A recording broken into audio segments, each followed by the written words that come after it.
नमस्कार साथियों, मैं हूं शंकर कुमाऊत और आप हैं मेरे साथ में टेली प्राइम की क्लास में, जहां आप आज RSAFA कंप्यूटर कोर्स के बारे में संपूर्ण जानकारी प्राप्त करेंगे। लंबी क्लास होगी, इसके लिए आप बिल्कुल टाइम लेकर के और बैठ जाइए। पेन पेपर साथ में रखिए। कुछ इम्पोर्टेंट जो लाइंस होगी तो उनको आपको नोट भी करना होगा, क्योंकि कुछ याद नहीं रह पाता है। कुछ बातें जो अपन सीख लेते हैं धीरे धीरे, अपना मानव का स्वभाव होता है भूलने का। तो और दूसरी चीज़ ये है कि अकाउंटिंग का जो RSAFA टैली जो कोर्स है, इस कोर्स के अंदर टैली अकाउंटिंग के अंदर एक रूल भी है कि पहले लिख पीछे दे, भूल पड़े तो कागज़ से ले। तो आप लोग लिखने की आदत अभी से बनाएंगे। पेन पेपर साथ में रखना बहुत ज़रूरी है, तो इसके लिए आप रेडी हो जाएं। उम्मीद है आप लोग। और उसके बाद में आप देखिए, माइक्रोसॉफ्ट जो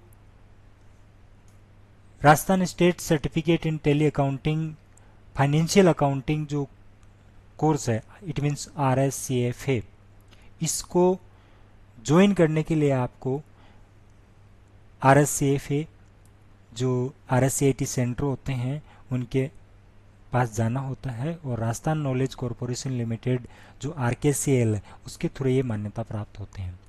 इस कोर्स को करने के लिए अभी जैसे देखा जाए तो अपने जो जोबनेर तहसील है उसमें अपना ही SI college of computer education centre है, इसके केवल एक को मान्यता प्राप्त है। तो जहां आपको अप्लाई करना होता है, और अप्लाई करने के बाद में आपको क्या मिलता है, लर्नर कोड और पासवर्ड मिलता है। ये लर्नर कोड और पासवर्ड आप LMS पर, कहाँ, ये LMS है, LMS पे आपको ID और पासवर्ड डाल करके यहाँ से आपको लर्नर लॉगिन लेना होगा, लर्नर लॉगिन, और यहाँ पासवर्ड सेट कर लीजिए, और यहाँ ID और पासवर्ड डालने के बाद में ये कैप्चा डालेंगे, और कैप्चा डालने पर लॉगिन करेंगे। लॉगिन करते ही आपको इस प्रकार की स्क्रीन दिखाई देगी। कैसी स्क्रीन? ये डैशबोर्ड पे ले लेता हूँ मैं आपको। डैशबोर्ड पे आएंगे और यहाँ डैशबोर्ड दिखाई दे रहा है, तो लॉग आउट हो गया ये। यहाँ से मैं लर्नर लॉगिन ले लेता हूँ, और ये ID और पासवर्ड मैंने डाल रखे हैं ऑलरेडी इसमें, और इसमें कैप्चा डाल देता हूँ BRSMNF। लॉगिन किया,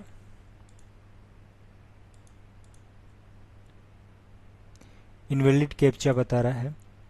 फिर से मैं लर्नर लॉगिन, ID ले लेता हूँ, ID और password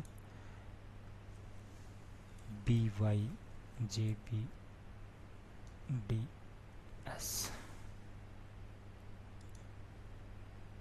login successfully, please wait. यहाँ लॉगिन हो जाएगा। लॉगिन होने के बाद में इस तरीके से आपकी फ़ोटो और आपका नाम दिखाई देगा। यहाँ मैंने लर्नर लॉगिन मोनिका कुमावत का लिया है, तो उसके बारे में जानकारी आपको इसके पोर्टल के माध्यम से दी जा रही है। आप यहाँ से डैशबोर्ड पे आपको इस प्रकार से जानकारी मिलेगी, संपूर्ण जानकारी। इसके बाद में देखिए यहाँ डिजिटल कंटेंट, टाइपिंग स्किल है। आप टाइपिंग भी, टाइपिंग ट्यूटर आपको फ्री ऑफ कॉस्ट मिल रहा है, आपका अकाउंट है इसमें डिजिटल तो ये सारी जानकारी टाइपिंग ले सकते हैं। टाइपिंग ट्यूटर पे जाएंगे, आप टाइपिंग कर सकते हैं, आपके पास सिस्टम होना चाहिए, और उसमें आप टाइपिंग की हिंदी, इंग्लिश और ये जानकारी आप ले सकते हैं फ्री ऑफ कॉस्ट। क्योंकि यदि आप कहीं से भी टाइपिंग ट्यूटर लेते हैं तो काफ़ी कॉस्टली पड़ता है, उसका महीने का चार्ज भी होता है, और आपका ये कोर्स अनलिमिटेड है। इसमें आप इजीली लर्नर लॉगिन ID के माध्यम से इजीली इसका यूज कर सकते हैं। बहुत सारी जानकारी इसमें, टाइपिंग प्रैक्टिस है, लर्न टाइपिंग है, और टाइपिंग एग्जाम से रिलेटेड सभी प्रकार की जानकारी। मतलब ये समझो कि 5-7 हज़ार रुपये की बचत है इसके अंदर। इसके बाद में देखिए यहाँ डिजिटल कंटेंट, डिजिटल कंटेंट है, और डिजिटल कंटेंट में कंटेंट और बुक आपको यहाँ अवेलेबल है। कंटेंट में आपको सभी प्रकार की जानकारियाँ दी हुई होती है, वीडियोज ऑलरेडी बने हुए हैं, उसके माध्यम से आपको जानकारी मिलती है। पर्सनैलिटी डेवलपमेंट और राजस्थान स्टेट समय सर्टिफिकेट किसी इन के लिए रुकता नहीं है। Financial accounting. तो ऐसे में आप पर्सनैलिटी डेवलपमेंट से रिलेटेड कोई भी लेना हो तो यहाँ इम्पोर्टेंस ऑफ टाइम का क्लिक करके मैंने अभी चलाया था, तो उसमें कुछ जानकारी दी हुई है। अब मैं थोड़ा सा 1 मिनट का वीडियो इसको चलाऊंगा और इसके माध्यम से आप समझेंगे कि किस तरीके से इसका कंटेंट है। आप इसको समझेंगे, आवाज़ मेरे हिसाब से आ जाएगी। यदि नहीं आती है तो आप लोग थोड़ा सा ध्यान देंगे और समझेंगे। आप खुद भी सुन सकते हैं इसको। थोड़ी देर के लिए मैं चला रहा हूँ इसको। ये सच है कि हम समय की कीमत को समझते हैं, लेकिन हर बार समय को कीमती नहीं समझते हैं। अगर हम समय को कीमती समझते भी हैं, तो यह जानना जरूरी है कि हम कौन सी आयु से ऐसा समझना शुरू करते हैं और अपनी गतिविधियों को उसके मुताबिक अरेंज करते हैं। अगर आपको वित्तीय नुकसान होता है तो उसे आप फिर से कमा लोगे, लेकिन अगर आपने समय को गंवाया या उसको वेस्ट किया तो वह बीता हुआ समय फिर से नहीं आता है। दोस्तों, अगर आपको अपनी 16 साल की उम्र में की गई गलतियों का एहसास 21 साल की उम्र में होता है, तो आप वापस 16 साल के नहीं हो सकते। हां, लेकिन उन गलतियों को ना दोहराना, इसका निश्चय आप 21 साल की उम्र पे जरूर कर सकते हैं। और आप कुछ ऐसे कदम भी उठा सकते हैं जिससे वो गलतियां कभी भी भविष्य में ना दोहराई जाए। लेकिन ये तो तय रहा दोस्तों कि आप 16 साल के फिर से नहीं हो पाओगे। इसलिए दोस्तों, समझदारी इसी में है कि आप अपने पास्ट से कुछ सीखें और भविष्य का प्लान बनाएं।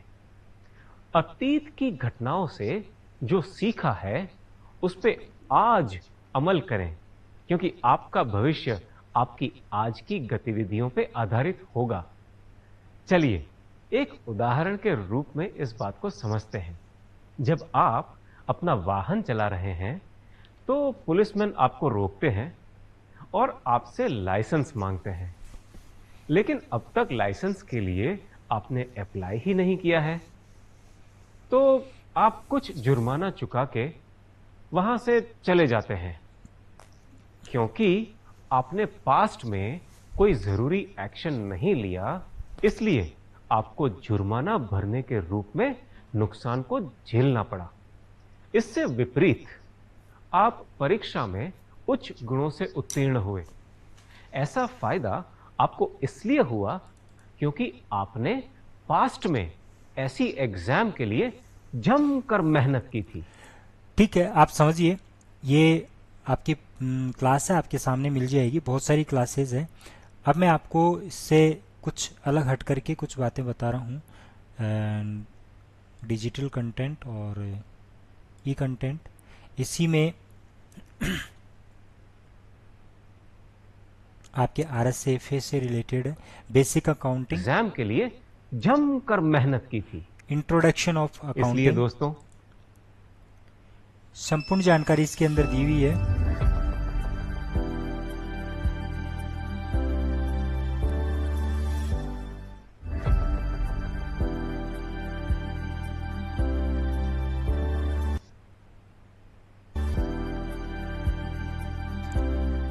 डबल एंट्री सिस्टम क्या चीज़ होती है और जनरल एंट्री क्या होती है, फाइनेंशियल अकाउंटिंग बुक क्या होती है, इस तरीके से टाइप ऑफ बिजनेस ऑर्गेनाइजेशन क्या होता है, ये सारी जानकारियां आपके इसमें दी हुई है। नमस्कार दोस्तों, RKCL फाइनेंशियल अकाउंटिंग कोर्स की हमारी ये क्लास है जिसमें हम डिस्कस करेंगे डबल एंट्री सिस्टम।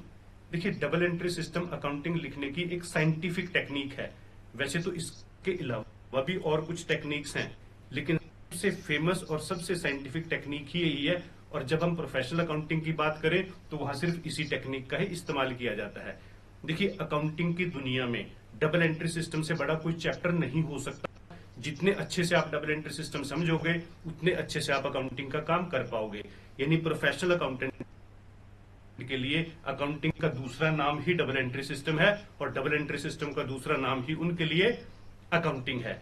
अब ये क्या टेक्निक है, इसका क्या मीनिंग है, क्या ये कॉन्सेप्ट है, कब ये शुरू हुई, किसने ये शुरू की, ये सारी बातें तो हम डिस्कस करेंगे ही। लेकिन सबसे पहले हम एक छोटी सी नजर मारते हैं अकाउंटिंग की हिस्ट्री पे कि अकाउंटिंग की शुरुआत आखिरकार हुई कब। देखिए वैसे तो अकाउंटिंग लिखे जाने की शुरुआत हजारों साल पहले हुई, लेकिन ये सबसे पहले ट्रैक हुई एंसेंट सिविलाइजेशन काल में। अब ये एंसेंट सिविलाइजेशन क्या है और ये काल कब था, अगर हम इसकी बात करें, देखिए ये इंसानों की पहली स्टेबल एंड सेटल्ड कम्युनिटी थी, जिन्होंने पक्के मकान बनाने शुरू किए, एक जगह पे रहना शुरू किया। बाद में यही कम्युनिटी बड़े बड़े प्राचीन सभ्यता की बात हो रही है। एंसेंट सिविलाइजेशन जो थी उसके अंदर सभी प्रकार की एक तरह से बहुत अच्छे से रहने लग गए थे। इस समय की जो सभ्यता है एक तरह से उस तरीके से रहते थे वो, और बहुत ही एक सिस्टमेटिक ढंग से रहते थे। वहाँ उस समय एक अकाउंटिंग का सिस्टम भी चल रहा था, लेखा जोखा भी चलता था। तो उसी ये हिस्ट्री है, उसके माध्यम से अपन को जानकारी मिलती है।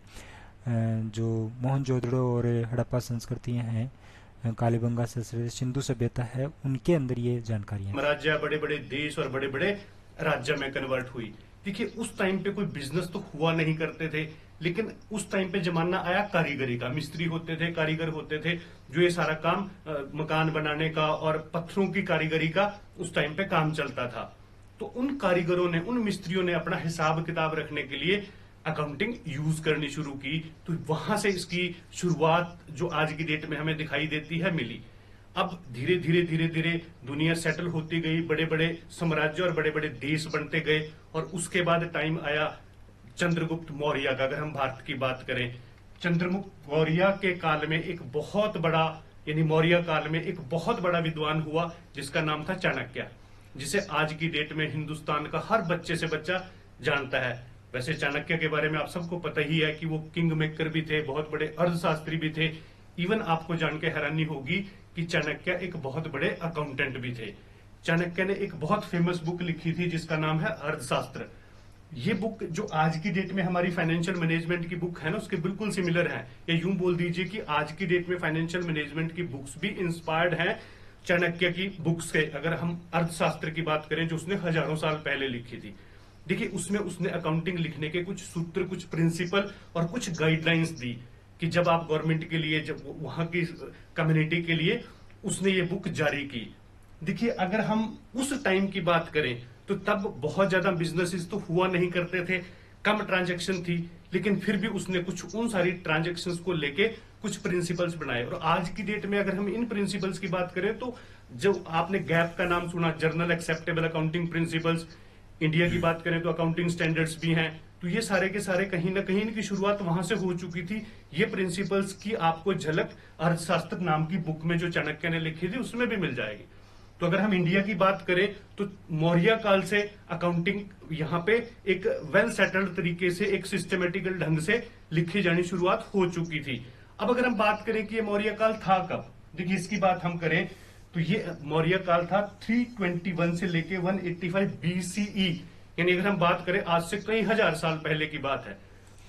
कहने का मतलब है ये मौर्य एम्पायर जो था 321 से 185, कहने का मतलब क्या है, आज से 2000 साल, 2021 है अभी 2025, 2000 साल तो ये हो गए, 2025 तो ये हो गए, और उससे 185 साल पहले, फिर उससे 321 पहले से, मतलब यहाँ अपन जीरो माने, यहाँ अपन जीरो माने, और यहाँ 185, जैसे 2025 है इधर, अभी इससे 185, फिर 200, 300, 400, 500, 700, ऐसे चलते चलते 2025 आ गए।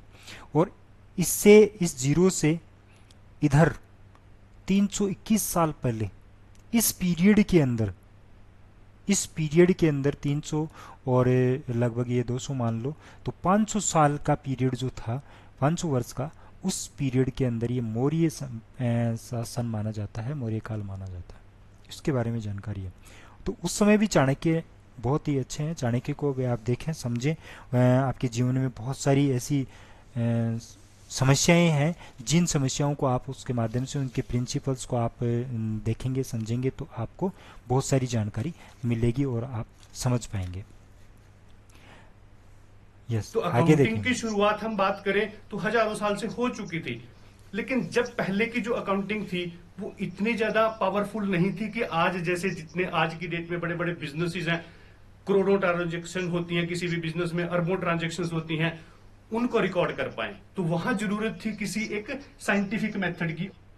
देखिए, जब भी सिस्टमेटिक और साइंटिफिक अकाउंटिंग की बात होगी तो हमेशा बात होगी ड्यूल एस्पेक्ट कॉन्सेप्ट की, जो कि पॉसिबल होता है डबल एंट्री सिस्टम से, जिसकी शुरुआत हुई 1494 में।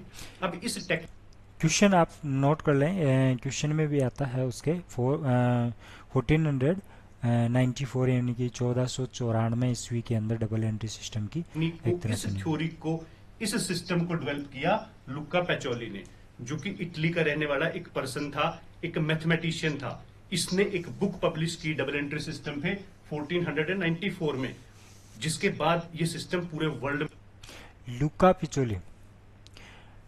लुका पिसोली जो है उसने की थी, इटालियन मैथमेटिशियन था, उसके माध्यम से ये डबल एंट्री सिस्टम चला अडॉप्ट हुआ। देखिए, वैसे तो लुका पाचोली ने मैथमेटिक को लेके भी कुछ बुक्स लिखी थी, लेकिन इस बुक की वजह से वो फेमस हुआ, जिसकी वजह से आज की डेट में उसे फादर ऑफ अकाउंट्स का डेजिग्नेशन मिला है। वर्ल्ड वाइड ग्लोबली ये डेजिग्नेशन है, लुका पैचाली को फादर ऑफ अकाउंट्स बोला जाता है। उसी ने डबल एंट्री सिस्टम को डेवलप किया।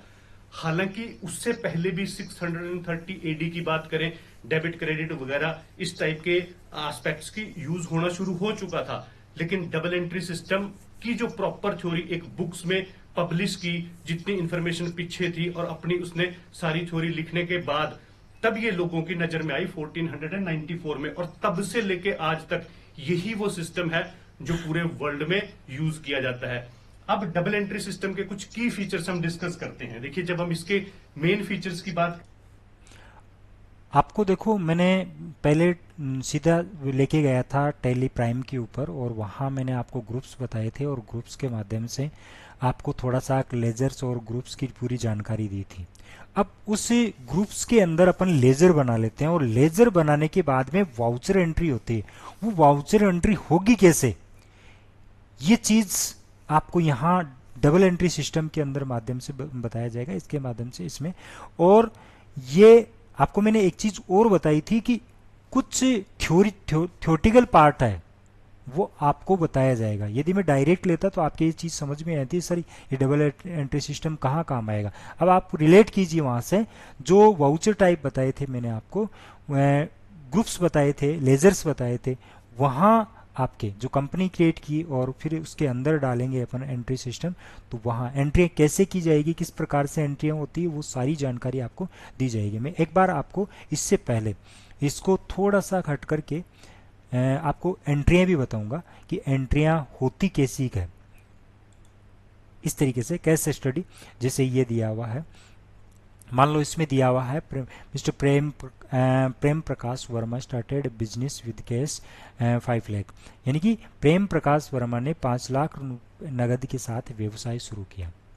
ये इसमें सबसे पहले लेजर बनाना होता है। लेजर पार्टी का नाम, पार्टी कौन है, यहाँ प्रेम प्रकाश है। प्रेम प्रकाश है कौन, ये प्रेम प्रकाश है कौन, ये मालिक है प्रेम प्रकाश वर्मा ने। प्रेम प्रकाश वर्मा ने 5 लाख रुपए नगद के साथ में व्यवसाय शुरू किया है, तो लगन मालिक कौन है, प्रेम प्रकाश वर्मा। तो यहाँ आपको लेजर का नाम, पार्टी का नाम तो आएगा क्या, प्रेम प्रकाश वर्मा, ठीक है। अब ये कौन सी बुक में जाएगा सर, बुक कौन सी बुक है, आपको ग्रुप बताए थे मैंने, ग्रुप बताए थे, हाँ सर बताए थे, ग्रुप सुनाए थे आपने। ग्रुप्स क्या है, वो भैया जिनके अंदर अपन वाउचर बनाएंगे या लिखेंगे, लेजर बनाएंगे, लेजर खोलेंगे, खाते खोलेंगे। तो यहाँ जो ग्रुप है, टेली के अंदर जो ग्रुप्स हैं, उनके अंदर आपको सेकेंडरी ग्रुप बताया था कैपिटल अकाउंट, याद है तो आप देखिए। यदि आपको याद नहीं है तो आप फिर से वापस उस क्लास को देखिए, क्लास को कंटिन्यू देखिए, एक बार नहीं 10 बार देखिए। उस क्लास को कंटिन्यू देखेंगे तो आपके समझ में आ जाएगा कि ग्रुप्स क्या चीज़ है। और अंडर ग्रुप अपन कैपिटल अकाउंट देंगे। वाउचर टाइप क्या होगी यहाँ, अब ये यहाँ लेजर तो बन गया, लेजर नेम और अंडर ग्रुप दे करके, और आपके सामने लेजर क्रिएट हो जाएगा। उसके बाद में वाउचर एंट्री होती है। वाउचर एंट्री क्या है, बिजनेस में पेमेंट या नगद आ रहा है या जा रहा है। इसमें नगद आ रहा है, कोई कहेंगे जा रहा है, कोई कहेंगे आ रहा है। प्रेम प्रकाश वर्मा ने इतने रुपए लगा करके नगद के साथ में व्यवसाय शुरू किया है। अब आप बताइए इसमें नगदी जा रही है कि आ रही है? कोई कहेंगे कि प्रेम प्रकाश वर्मा ने लगाए हैं तो जा ही रही है। देखिए एक कॉन्सेप्ट मैं आपको क्लियर कर दूं, इसमें मालिक और व्यवसाय अलग अलग चीज होती है। अकाउंटिंग सिस्टम में मालिक और आपका जो व्यवसाय है, आपका जो क्या बिजनेस है, बिजनेस और मालिक अलग अलग चीज होती है, वो एक नहीं होती है। तो यहां अपन बात कर रहे हैं बिजनेस की, न कि मालिक की। बिजनेस के अंदर ट्रांजैक्शन किसकी करेंगे? बिजनेस की, कंपनी की। तो कंपनी और मालिक अलग अलग चीज है। यहां देखिए कंपनी के अंदर नगद आए या गए, कंपनी में तो आए हैं, कंपनी के नाम से कंपनी के अंदर, इट मीन्स यूं समझ लीजिए तिजोरी कंपनी के, उसके अंदर 5 लाख रुपए किसने? प्रेम प्रकाश वर्मा ने उठा करके रख दिए। अब यहां जो है, यहां प्रेम प्रकाश वर्मा देने वाला हो गया और कंपनी जो है लेने वाली हो गई, यानी कि कंपनी के पास में नगद आ गया, केस आ गया। ठीक है सर। यहां F2 and enter press F2 आगे दिया हुआ है। F2 से डेट चेंज होती है, डेट चेंज करके डेट डाल देते हैं। वाउचर एंट्री क्या होती है? वाउचर एंट्री इस प्रकार से होती है, ये voucher entry by DR to CR, DR for debit और CR फॉर क्रेडिट। बाई और टू, यही बाई और टू यही डबल एंट्री सिस्टम है जो अपन अभी पढ़ रहे थे, वो डबल एंट्री सिस्टम यही है। और इसी को समझना है कि यहाँ क्या लिखना है। जिस कैंडिडेट को ये आ गया है वो कॉमर्स वाले कैंडिडेट्स को भी आगे नहीं निकलने देगा, यानी कि आप नॉन कॉमर्स होते हुए भी अच्छे से कॉमर्स को जानना शुरू कर देंगे, अकाउंटिंग सिस्टम में काम करना शुरू कर देंगे। और मैंने प्रॉमिस किया था आपके सामने कि आपको नॉन कॉमर्स होते हुए भी आप लोगों को मैं बहुत अच्छे से समझाऊंगा और गारंटी के साथ में आपको एंट्री करना बता दूंगा। ये एंट्री कैसे होती है, किस प्रकार से होती है, ये जानकारी जानने से पहले कुछ आपको वाउचर टाइप्स और वो बताने होंगे, तो उनके बारे में जानकारी लेंगे और फिर लिखेंगे। यहाँ इसकी एंट्री क्या होगी? बाई केस टू, बाई पाने वाले को, बाई पाने वाला कौन है? केस, कंपनी पा रही है तो बाई केस, और टू देने वाला है Prem Prakash, by cash to Prem Prakash, by cash यहाँ कितने? 5 लाख, और by cash to Prem Prakash, तो यहाँ प्रेम प्रकाश आ जाएगा। इस तरीके से अपन यहाँ कर सकते हैं और लिख सकते हैं और समझ सकते हैं। मैं इसमें आपको बता भी दूंगा, लिख करके बता दूंगा थोड़ा सा, आगे थोड़ा देखते हैं इसमें, जिससे PDF साइन इट मीन्स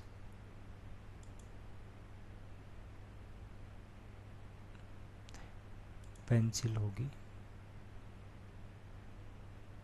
ये पेंसिल ले लेता हूँ। यहाँ बाई कैश, यहाँ कैश आ जाएगा,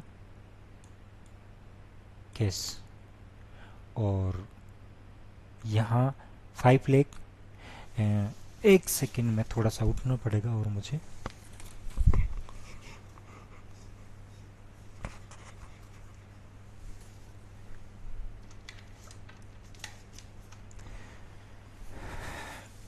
पेन डायरी हाथ में ले लेता हूँ।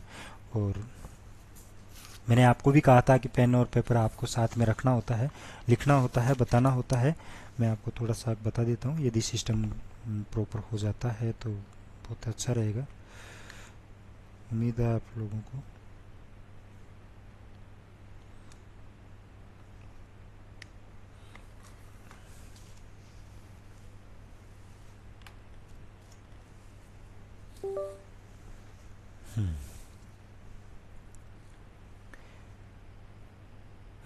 यहाँ आपके सामने कैश ये 5 लाख रुपए हैं,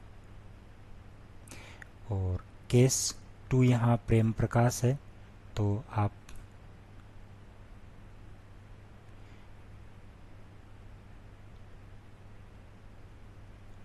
प्रेम प्रकाश वर्मा यहाँ अपन को ये 5 लाख रुपए दिखाने होंगे। ये डबल एंट्री सिस्टम है। ये 5 लाख 5 लाख हो गए। नरेशन यहाँ अपन लिख देंगे, यहाँ कुछ लिखना होता है,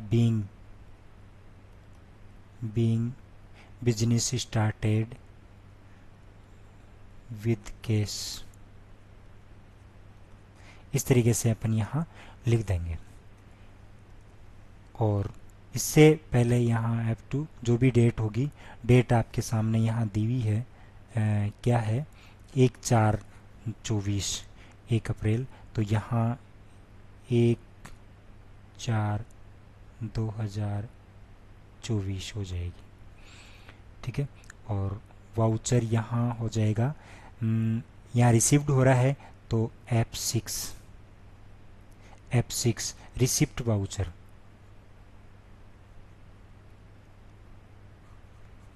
वाउचर, आपके सामने हो जाएगा। और अंडर ग्रुप जो है ना आपके हो जाएगा कैपिटल अकाउंट, और लेजर हो जाएगा Prem Prakash Verma.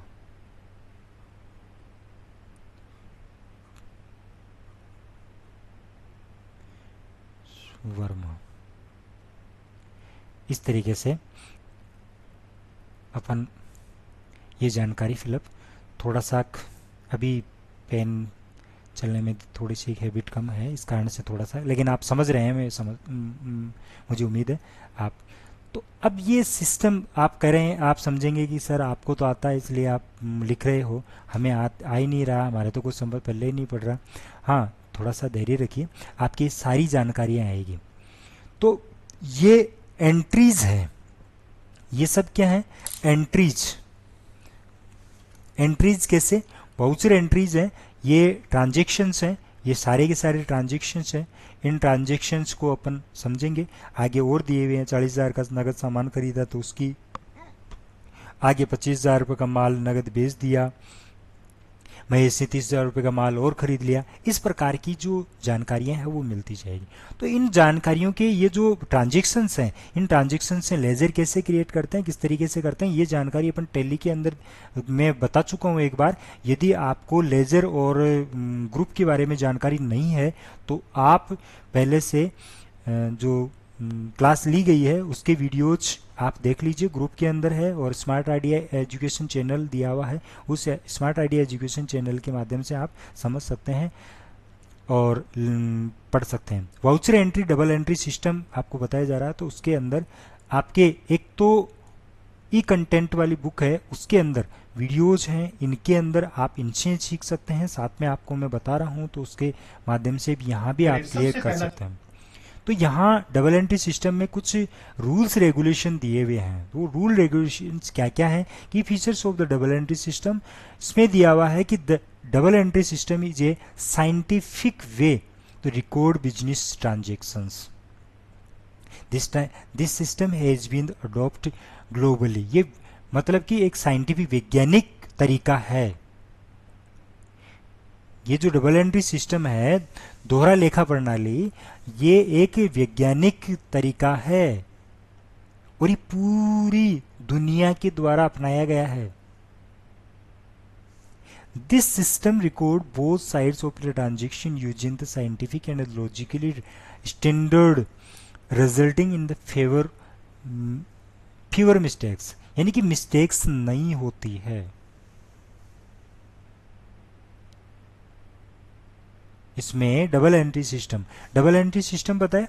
Double entry system इधर देखिए, इसमें आपको मैंने जो बताया है इस ट्रांजेक्शन में, इसमें क्या दिया, बाय केस, एक तरफ तो लिया जा रहा है और एक तरफ देने वाला, एक ये बाई के साथ में और एक टू के साथ में। तो ये कहाँ बाई के साथ में क्या लगाना है, किस तरीके से, टू के साथ में क्या आएगा, डेबिट क्या होता है, ये डेबिट क्या होता है, क्रेडिट क्या होता है, ये सारी जानकारियाँ इसके अंदर समझी जाएगी। लेकिन ये जो डबल एंट्री सिस्टम है, इस डबल एंट्री सिस्टम में इसकी जो रूल रेगुलेशन है वो आप अच्छे से समझ सकते हैं, देख सकते हैं, पढ़ सकते हैं। इसके लिए आपके पास में ई कंटेंट वाली बुक भी है, इस बुक को देख सकते हैं, ई बुक भी है इसी में आपके, और ये क्लास भी है जिसको आप देख सकते हैं। तो देखिए आगे, feature double entry system is a scientific way of book writing. ये एक साइंटिफिक, इसके अंदर और क्या दिया हुआ है, it maintains a complete record of the each transaction. इसमें क्या, this system records both sides of the transaction using the scientific and logical standards resulting in fewer mistakes. It maintains a complete record of each transaction. प्रत्येक transaction लेन देन के लिए complete record रखता है। It also helps in the establishing the arithmetically accuracy of the accountancy record by the preparing the trial balance. Trial balance तलपट बनाने में भी इसकी बहुत सहायता मिलती है इसके अंदर। एक गणितीय जो शुद्धता है उसकी जानकारी अपन को मिलती है। Helpful to make final accounts, यानी कि फाइनल अकाउंट बनाने में भी बहुत महत्वपूर्ण भूमिका निभाता है। और इजी टू अंडरस्टैंड, और समझने में भी बहुत इजी है। तो इस तरीके से अपन इसको समझ सकते हैं।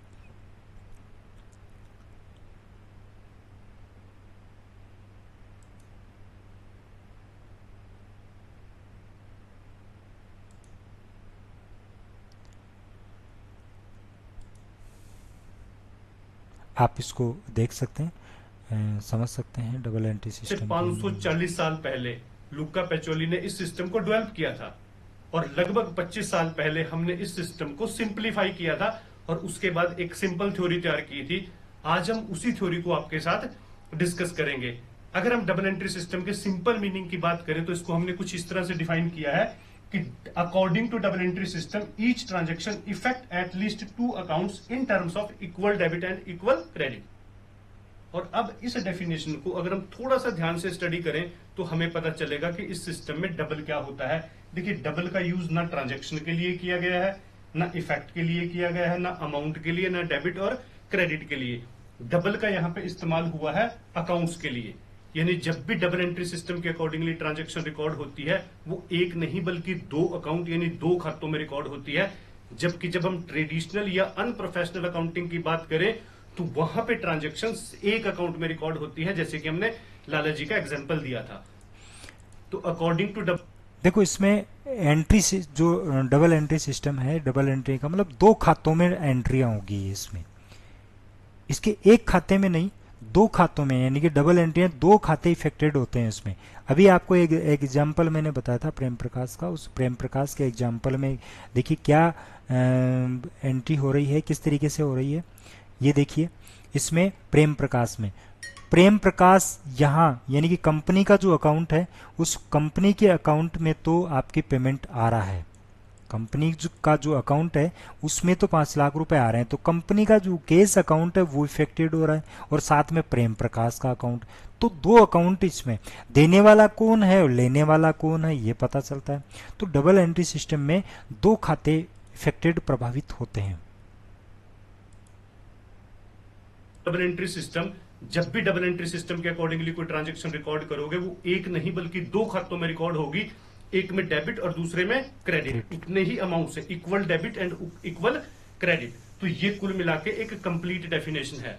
लेकिन इस डेफिनेशन को प्रॉपर वे में समझने के लिए, इसके प्रैक्टिकल इंपैक्ट को समझने के लिए हमें जो इसमें वर्ड इस्तेमाल हुए हैं जैसे transaction, account, debit and credit, इनके बारे में अच्छी नॉलेज होनी जरूरी है। तो आगे बढ़ने से पहले हम इन सभी वर्ड्स को पहले डिस्कस कर लेते हैं, उसके बाद डबल एंट्री सिस्टम के मीनिंग को समझने के लिए हमारे को कोई ज्यादा प्रॉब्लम नहीं आएगी, बड़े इजी वे में हम समझ जाएंगे। इसमें क्या है कि जैसे जो कुछ टर्मिनोलॉजी है, आपको इसको समझाने से पहले टर्मिनोलॉजी, इसकी जो कुछ पद हैं, टर्म्स हैं, कंडीशंस हैं, इट मीन्स इसमें काम में आने वाले जो शब्द हैं, जो टर्म्स हैं, उनको समझना जरूरी है। कि सर आप बता तो रहे हो एंट्री क्या होती है, सिस्टम ट्रांजैक्शंस क्या होते हैं, अकाउंट्स क्या है, ये डेबिट क्या है, क्रेडिट क्या है, ये जो सारी चीज़ें हैं ये अपन को समझना है। और इनको अपन को समझ करके टर्म्स कंडीशन लेकर के फिर उसके बाद में आगे बढ़ेंगे डबल एंट्री सिस्टम क्या होता है। मैंने आपको शुरू में कहा था कि पहले थ्योरी क्लास लेना एक बोरियत सी होती है, लेकिन पहले मैंने आपको तभी प्रैक्टिकली आपको बताया था, और प्रैक्टिकली किस तरीके से काम किया जाता है उसमें आपको ग्रुप्स बताए थे, लेजर्स बताए थे, और ट्रांजेक्शन्स के बारे में बताए थे, वाउचर टाइप्स किस तरीके से किया जाता है। एक तरह से थोड़ी जानकारी आपको टेली प्राइम की दी थी, और आपको कंपनी क्रिएट कैसे की जाती है वो जानकारी, तो आप एक दूसरे को रिलेट कर पाएंगे। अभी एग्जाम्पल के माध्यम से आपको बताया जा रहा है। साथ साथ में इससे पहले आपको पेन पेपर ले लीजिए, और उसके साथ साथ में आप लोग सारी जो टर्मिनोलॉजी है उसको आप नोट करना नहीं भूलें। तो डबल एंट्री सिस्टम के अकॉर्डिंगली एक ट्रांजेक्शन को हम 2 खातों में रिकॉर्ड करेंगे, बस इतने से ही ये गेम है जिसको हमने समझना है। तो चलिए इस डेफिनेशन के सबसे पहले वर्ड को हम लेते हैं जो कि है ट्रांजेक्शन। देखिए वैसे तो यहां पे ट्रांजेक्शन का एक बहुत सिंपल सा मीनिंग है जिसे हिंदी में हम बोलते हैं लेन देन, लेकिन अगेन क्वेश्चन वही कि किस चीज का लेन और किस चीज का देन, यानी ट्रांजेक्शन में क्या इन्वॉल्व होना चाहिए। देखिए इसको हमने यहां कुछ इस तरह से एक्सप्लेन किया है, business transaction are exchange of product, इसे गुड्स बोल दीजिए, आइटम बोल दीजिए, सर्विसेज और मनी बिटवीन द 2 पार्टीज, यानी जब हम कोई बिजनेस करते हैं तो यहां देखिए 2 व्यक्तियों के बीच में कोई सर्विस हो, सेवा हो, या कोई आइटम का लेन देन हो, गुड्स वस्तुओं का लेन देन हो, या मनी धन का लेन देन हो, तो वो एक तरह से ट्रांजैक्शन हुआ। कैसे? जैसे मैं आपको पढ़ा रहा हूं, सेवा दे रहा हूं, और उसके बदले में कुछ आपसे फीस ले रहा हूं, तो जो सर्विस हुई ये सर्विस हो गई। आप मुझे कुछ धन दे रहे हो, बदले में मैं आपको सेवा दे रहा हूं, सर्विस दे रहा हूं। आपसे किसी दुकानदार के पास में अपन जाते हैं, पेन खरीदते हैं, तो अपन उसको 5 रुपए देते हैं और साथ में वो अपन को वस्तु दे देता है, तो ये एक लेन देन हो गया। तो इस तरीके से जो लेन देन है वो ट्रांजेक्शन्स कहलाते हैं, बिजनेस ट्रांजेक्शन्स। अब इन बिजनेस ट्रांजेक्शन्स को अपन कैसे लिखें, किस तरीके से, वो जानकारी अपन यहाँ देख पाएंगे।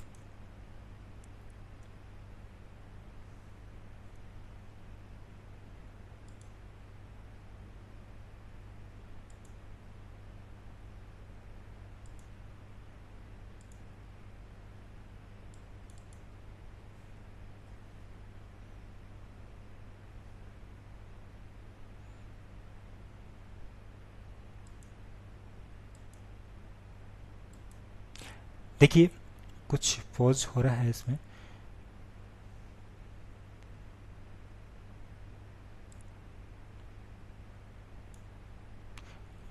कोई नहीं, अपन इस चीज़ को भी देख सकते हैं, और इसके साथ साथ में यही बात जो है ना अपन उस तरीके से भी देख सकते हैं। किस तरीके से देख सकते हैं? अब अपन इसी चीज़ को, अपन डबल एंट्री सिस्टम है इसी में चलते हैं, कहाँ, ई बुक पे, और अपन ई बुक को देख लेते हैं क्या है। यहाँ सबसे पहले देख लेते हैं लेखांकन परिचय। क्या दिया हुआ है इसमें, पेज पलट देते हैं। पहला पेज इंट्रोडक्शन दिया हुआ है, सिद्धांत दिए हुए हैं, ये पेज आगे। इस तरीके से आपकी ये जो बुक है इसके अंदर सारी चीज़ें दी हुई है। ये देखो ड्यूल एस्पेक्ट कॉन्सेप्ट दिया हुआ है, थोड़ा सा किसको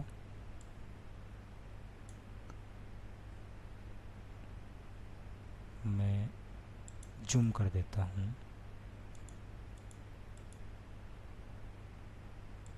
यहाँ चलेगा।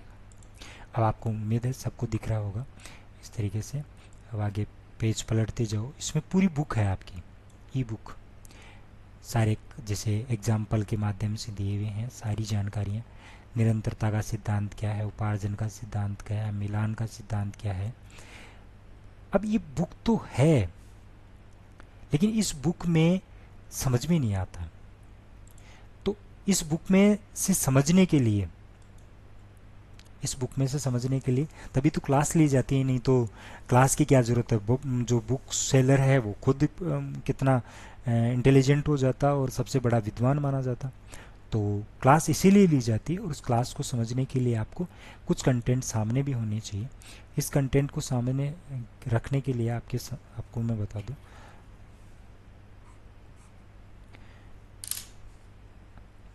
बुक पीडी ये जो ई बुक है, ये इसको देख लीजिए। यहाँ लेखांकन अकाउंटिंग क्या है, जब किसी संगठन या कंपनी तथा किसी संस्थान में होने वाली गतियाँ रोजमर्रा के लेन देनों का लेखा जोखा तैयार किया जाता है, उसे लेखांकन या अकाउंटिंग कहा जाता है। अकाउंटिंग क्या चीज़ है, यहाँ दिया हुआ है ना, इम्पोर्टेंट अकाउंटिंग टर्म्स, जो टर्म्स दिए हुए हैं उनको बताया हुआ है। बुक कीपिंग क्या होती है, बही खाता क्या होता है, कैपिटल क्या होता है, करंट एसेट्स क्या होती है, फिक्स एसेट्स क्या होती है। कुछ बातें आपको याद आएगी कि मैंने बताया था फिक्स एसेट्स क्या चीज़ होती है और करंट एसेट्स क्या होती है।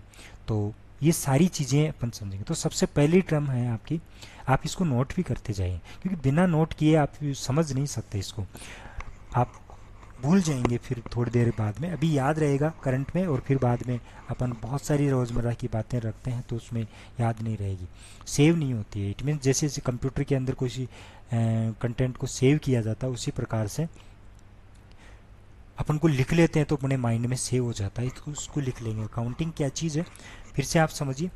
अकाउंटिंग जब किसी संगठन, कंपनी या संस्थान में होने वाली गतिविधियों या रोजमर्रा के लेन देनों का लेखा जो का तैयार किया जाता है, उससे लेखांकन या अकाउंटिंग कहा जाता है। हिंदी और इंग्लिश दोनों में ही है, ये एक तरह से समझने के लिए है। बही खाता लेखांकन, अकाउंटिंग बही खाता है बुक कीपिंग या एक हिस्सा है, यानी कि अकाउंटिंग का एक पार्ट है। वित्तीय लेन देनों को एक व्यवस्थित तरीके से रिकॉर्ड करने और बही खाता में वर्गीकृत करने की प्रक्रिया को बुक कीपिंग कहा जाता है, यानी कि बुक्स कीपिंग, बुक्स को रखना, जिसको बही खाता बोलते हैं। बही खाता जो होती है उसको, ये इस तरीके से। इसके बाद में